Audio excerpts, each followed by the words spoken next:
Ladies and gentlemen, welcome back to the Indie Zone. My name is Kathy.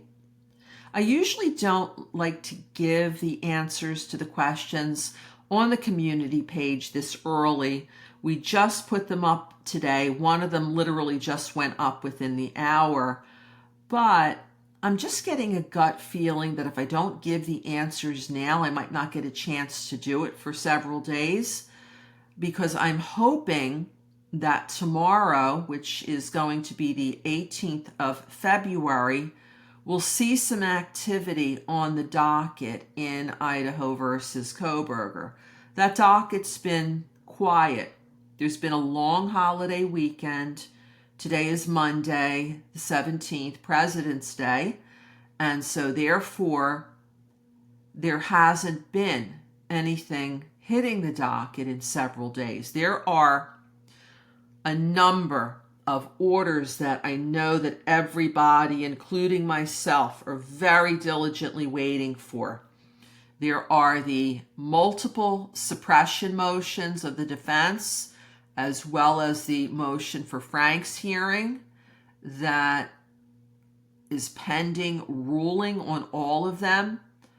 Maybe we'll see them this week, maybe as early as tomorrow, maybe not, but there's something else that's on the docket for public records that are almost a week now that they have not been released as of yet.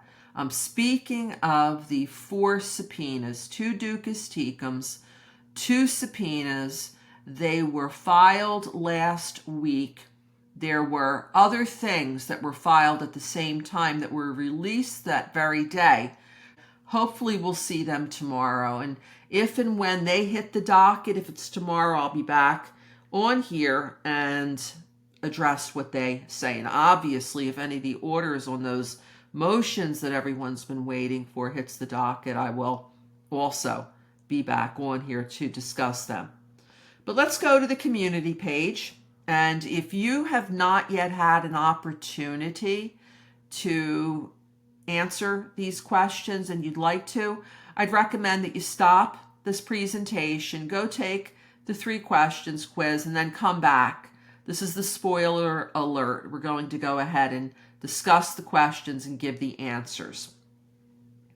The most recent one that literally just went up within the past hour is a closed sealed hearing is set to occur on April 16th.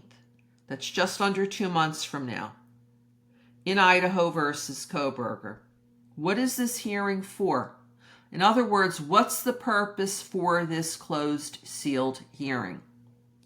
Is it on the state's motion to strike the alibi defense? Is it the defense's preliminary hearing? Is it to discuss proposed jury instructions, or, finally, to discuss proposed jury questionnaires? The correct answer is the last. This is to discuss proposed jury questionnaires.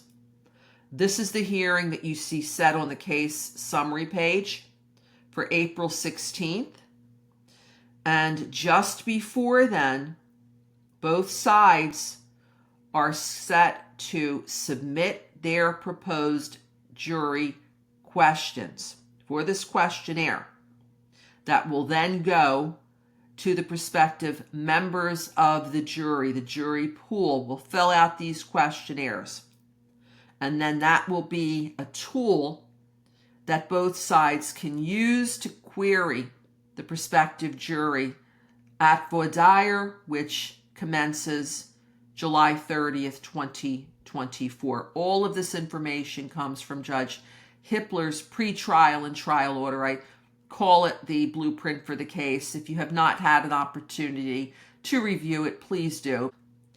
Let's move on to the next question. This one asked, according to the court filings in Idaho versus Kohberger, who was listed as the holding agency in the out-of-county state warrant service information sheet? Was it the Monroe County Corrections? Was it Pennsylvania State Police? Was it Albrightsville Police Department? Was it Poconos Sheriff's Department? Most people got this one correct. The holding agency was the Monroe County Corrections. If you recall when Mr. Kohberger was arrested back on December 30th, 2022, the court documents tell us that he was taken to the Monroe County Jail, so it was the Corrections Department that was the holding agency for him until he returned to Idaho and then was booked in the Latah County Jail, where he remained for quite a while until change of venue in September 2024 to Ada County, where he is now. So the correct answer is number 1. Definitely understand why a lot of people thought it was Pennsylvania State Police, which is the second answer there, because they were the arresting agency.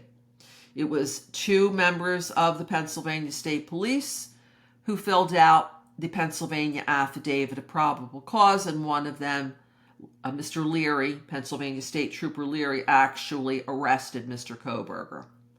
Let's go on to the final question here, which is testing our knowledge of the facts of the case.